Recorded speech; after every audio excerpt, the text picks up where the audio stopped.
Physical violence strikes Kim Zolciak and Kroy Biermann's home.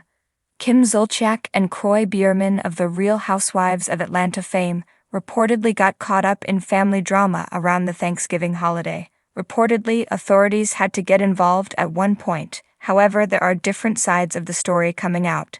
The incident took place the day before Thanksgiving. Biermann is a former American football linebacker who played for the Atlanta Falcons.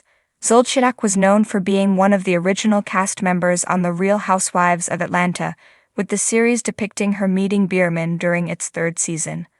The two were also the subject of the spin-off series, Don't Be Tardy, which lasted 8 seasons. However, Biermann filed for divorce from Zolciak in May and refiling back in August after a brief withdrawal. According to TMZ, the Milton Police Department were dispatched to the couple's Georgia home the day before this past Thanksgiving.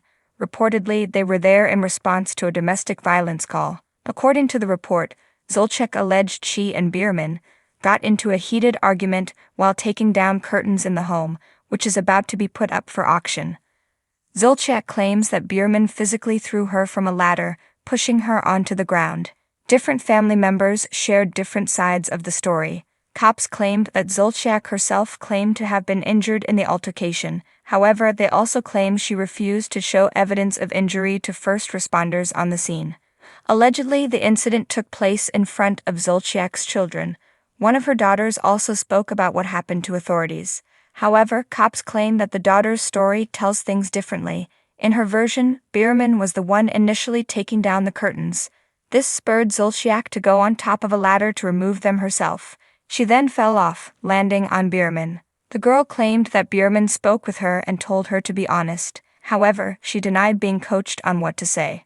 A few other family members also shared their own sides of the story.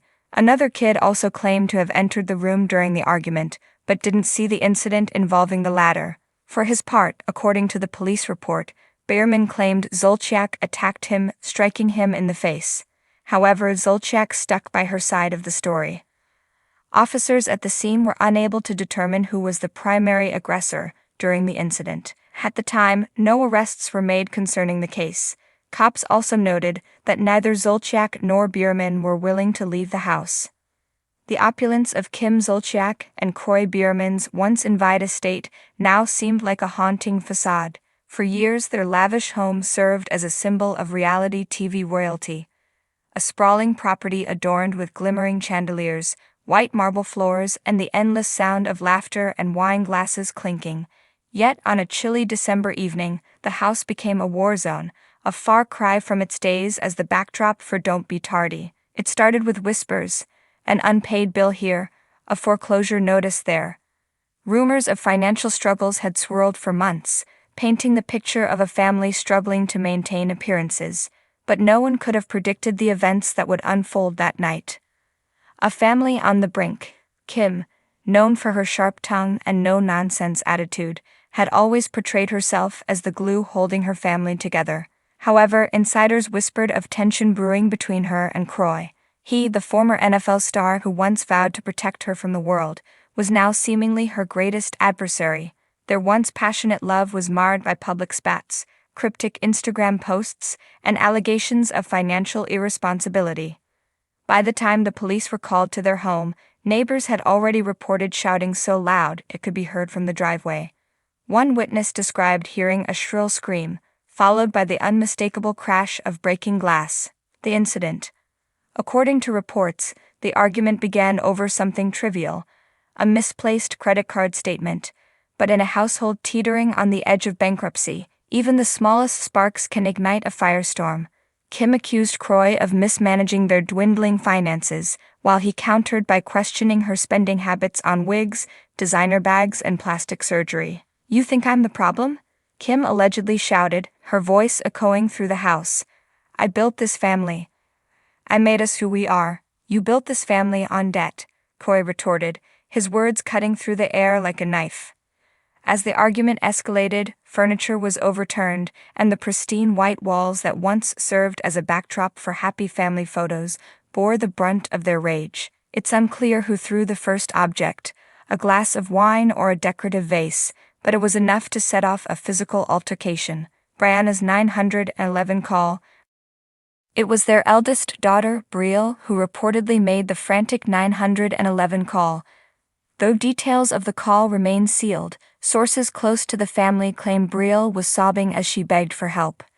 "My mom and dad are fighting. It's bad," she allegedly said, her voice cracking. "Please, someone needs to come now." By the time police arrived, the scene was chaotic. Kim, disheveled and still clutching a shattered wine glass, was screaming at Kroy, who stood shirtless with a visible bruise forming on his forearm. Their younger children, who had been ushered upstairs by their nanny, could be heard crying in the background. Repercussions. The fallout was immediate. Videos from the night leaked online, showing Kim pacing the front yard in her Gucci slides, yelling into her phone while Kroy was handcuffed and placed into a patrol car. Social media erupted with commentary, with some fans expressing concern for the couple and others mocking the spectacle. "She spent like there was no tomorrow, and now it's all falling apart," one Twitter user wrote. "Who would have thought Kroy and Kim would end up like this? They were the it couple of Bravo," another commented. Despite the public scrutiny, Kim remained defiant. Hours after the incident, she posted a cryptic Instagram story featuring a Bible verse about resilience, followed by a selfie with the caption, "Can't break me." Behind closed doors, insiders close to the family painted a grim picture of their home life leading up to the incident. One source claimed that Kim and Kroy's financial issues had been worsening for years, with the couple reportedly spending more than they earned. Kroy wanted to downsize years ago, but Kim wouldn't hear it, the insider revealed. She was adamant about keeping up appearances, no matter the cost. Others suggested that their tumultuous relationship was further strained by Kim's return to reality TV. Rumors had been circulating that she was in talks to join the upcoming season of The Real Housewives of Atlanta, a decision that reportedly caused tension with Kroy, who wanted to stay out of the spotlight. "Kroy feels like Kim thrives on drama, and he's tired of it," the source added. "But for Kim, the show is her lifeline. It's all she knows." The aftermath. As the dust settled, both Kim and Kroy released statements through their respective attorneys. Kim's statement painted her as a victim, claiming she had endured months of emotional and financial abuse. "I am focusing on my children and my mental health," the statement read. "This is a difficult time, but I am committed to moving forward." Kroy's statement, however, told a different story. He denied the allegations of abuse and accused Kim of creating a toxic environment, fueled by her obsession with fame and wealth. "I will always prioritize the well-being of my children," his statement concluded. A family divided. In the weeks that followed, the couple reportedly entered mediation to determine custody arrangements for their 4 younger children. Brielle and Ariana, Kim's daughters from a previous relationship, have stayed mostly silent, though insiders claim they are taking their mother's side. As for their home, it remains in disarray, a stark reminder of the night everything fell apart. Broken furniture and shattered glass have been removed, but the emotional scars are harder to erase. A public reckoning. Kim and Kroy's fall from grace has become a cautionary tale in the Bravo universe. Their story, once one of love and luxury, now serves as a stark reminder of the dangers of living beyond one's means and the toll it can take on a family. Whether they will reconcile or continue down the path of destruction remains to be seen, but one thing is certain: the glamour and glitz that once defined their lives have been replaced by a harsh reality. As the Bravo community watches with bated breath, the question remains: is this the end of Kim and Kroy's story, or just the beginning of a new chapter in their tumultuous saga? Only time will tell.